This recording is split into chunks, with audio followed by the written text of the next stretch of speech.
Hi, Crispin Flintoff here. I've noticed since the general election, my subscribers have actually fallen. The number of people watching videos has fallen. Looks like YouTube's trying to reduce my traffic. So please share and subscribe and all those alert things, whatever they say at the beginning. If you can, it'd be good because I really want to put more stuff out that no one else is doing. Thank you. Right, look, I'm here in Finsbury Park, just about to interview Jeremy, and I'm just can't even get near him. I mean, look at what happens when he just comes out in the street around here. Come on, leave it out. This way. Concentrate this way. What campaign?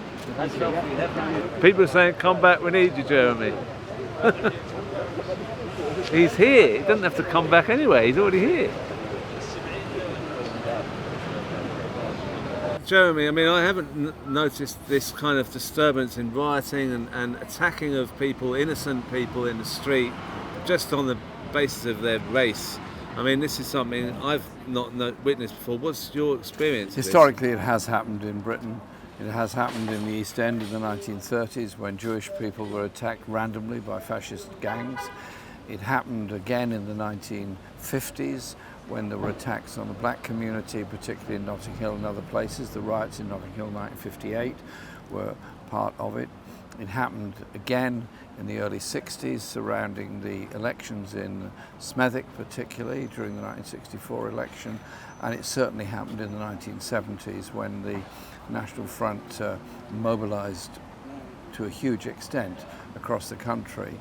And at that point, the anti-racist movement grew very rapidly with the formation of the Anti-Nazi League and many other groups that successfully confronted them and reduced their levels of political support. In the 1977 Greater London Council elections, the National Front got 100,000 votes across London. It was a terrifying time. But we formed anti-racist groups and we beat them back.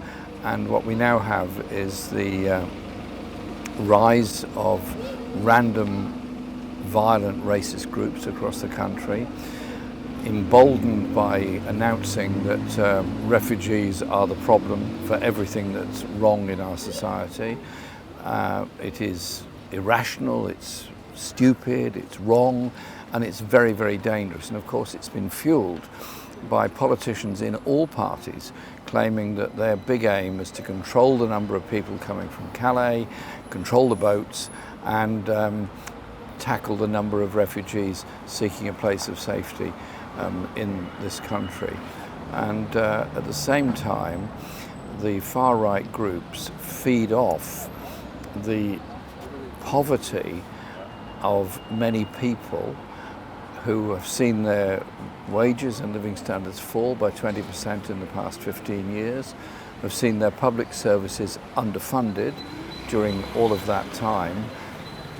And we now have an economic strategy which, as far as I can see, does not plan to address levels of inequality in our society and not even change the levels of taxation of the very richest and the very wealthiest corporations either. And so, in a sense of hopelessness, the message of the far right can be very, very powerful. Then at the moment, attacking mosques and Muslim cultural centres using the most disgusting Islamophobic language, and the opposition to them is now growing very quickly. And I thought the response of the ordinary people, shall we say, of Southport after the horrific killing of those girls was good. They came out, building workers turned up, rebuilt the wall outside the mosque, cleaned up the building and showed support for the community. And that's happening in a lot of other places as well. And so this weekend, outside here, the Finsbury Park Mosque, we're holding a community solidarity event where there's going to be an awful lot of us here just saying, this mosque, like all the other mosques in the area, is part of our community, and we're here with you, and you are part of our community. Well, that's really good. But I mean, what do you think of the response of Keir Starmer and the Labour government? It's been in office, a month now? I think they've been panicked by it. They are very unsure of how to deal with it. They are being told by the police that the police don't have the intelligence necessary to decide what the far right are going to do next, and I can understand that. And so they're looking to a response which is about policing. Now, don't get me wrong, at one level, the policing protection of places of worship is very, very important. All places of worship, churches, mosques, synagogues, everywhere, should be protected. But it's also a message which says something more hopeful in our society. Are we trying to build a more inclusive, hopeful, egalitarian society, or are we carrying on with the same old, same old? The parallels, sadly, with the history of the rise of the Nazis are there for all to see. In the 1930s, the Nazis in Germany attacked synagogues, attacked Jewish businesses, attacked what they perceived to be successful Jewish families, and it developed into the Holocaust. I'm not saying that we're at that stage, we're not, but we are at a very dangerous time when it becomes almost a norm for the far right to blame Islam and blame mosques for all their problems in society. It is not rational by any manner of means. So we have to be on the left saying, one, we stand against any form of racism. Two, we will support and protect those communities that are under attack. Three, we will be and always will be demanding economic security and justice for people, because we have a nation where several million people use food banks every year, where in this borough alone, which is not seen as the poorest borough in the country by any manner of means, 45% of our children are living in poverty. And that figure would be repeated in town after town. Those issues have to be addressed. Otherwise, people start looking for a blame culture rather than a solution culture. The thing with the election we've just had is we've had the two parties have both been playing up on this immigration crisis, or whatever they want to call it. There wasn't really an alternative other than reform given a platform by the media. So this has built up that issue very right across the country. Is it now time that we had an alternative to the two parties that actually speaks out against the austerity that causes it, the racism that we're seeing, and the Islamophobia, and also the genocide? I mean, there's a lot of issues that are not being represented by any of the parties. I mean, do you think that it's time for a party now? Well, alternatives were offered in some places. Here, for example, I absolutely supported asylum and supported those people coming over from Calais, and I did not veer away from that one little bit during the election campaign. I made that very clear here, and I was elected with a substantial majority despite a huge campaign against us and me. So we brought together a very good coalition of very determined socialists to support our election campaign. The same thing happened in quite a lot of other places. And very rapidly, those campaigns are morphing into local community forums. Those community forums are coming together into a voice on a much wider basis across the whole country. And what you're seeing before your very eyes is the growth of a social conscience, socialist grassroots movement that is getting a national voice. And remember, there are now 5 of us in the independent group in Parliament. The other 4 colleagues are newly elected to Parliament. All of them featured very heavily the issue of a ceasefire in Gaza and an end to the occupation of Gaza and the West Bank, as I did in my own election material. So let's be positive about what has been achieved, positive about the support that's been developed, and positive about that development for the future. And we'll obviously work together, and we'll work with all kinds of organisations to mobilise people against the racism that is obviously rising, led by the derivatives of the National Front and the EDL and whatever they call themselves now.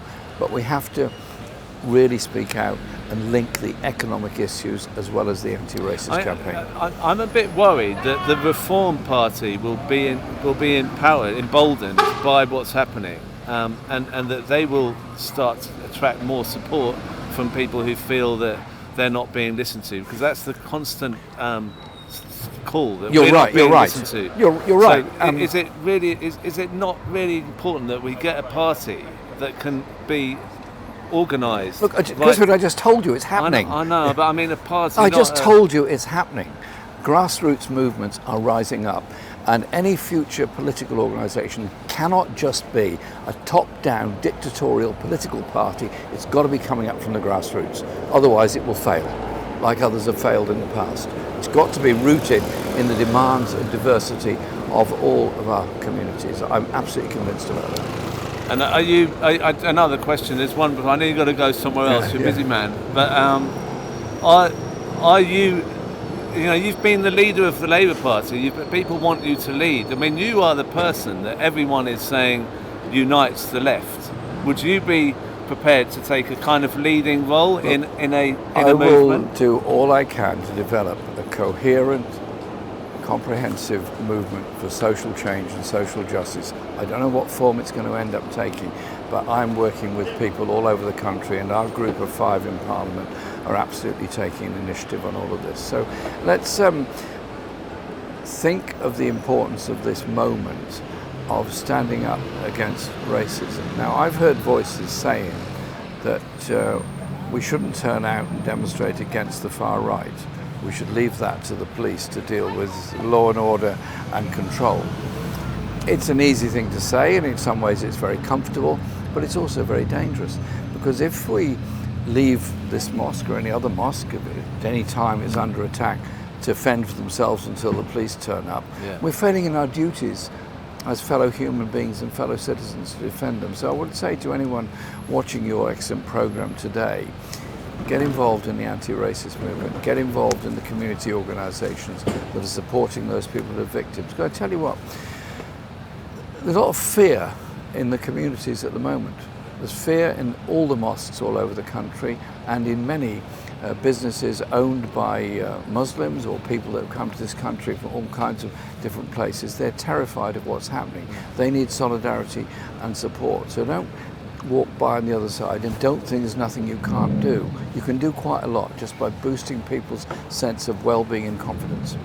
Right. Well, thank you so much for coming to speaking on this. But and you got to go off. But I mean, I just really hope that tonight nothing happens that you know, there's people walking around who are, like you say, scared that just being identified as not white. Indeed, and I've been going in touch with all the local community groups in my constituency to offer them, obviously, my support and solidarity.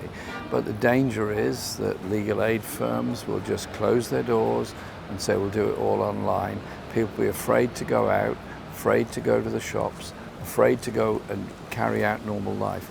I mean, that atmosphere, the far right are winning because they've created that sense of fear amongst people who are already vulnerable and up against it. So if you're serious about social justice and social change, link up with the people, particularly those who are victims and those that are under threat. Obviously, I hope tonight passes off peacefully and there is no violence. I obviously hope that to be the case, but it's a very stressful day for a lot of people all around the country. The lists of places that are under attack from the far right are being freely circulated anyway. They may not be accurate, they may not be correct, they may just be an invention by somebody, I don't know, but that's the worry. Yeah. All right, well, thank you. Thank you. Cheers. And good luck with the programme. Right, yeah, thanks.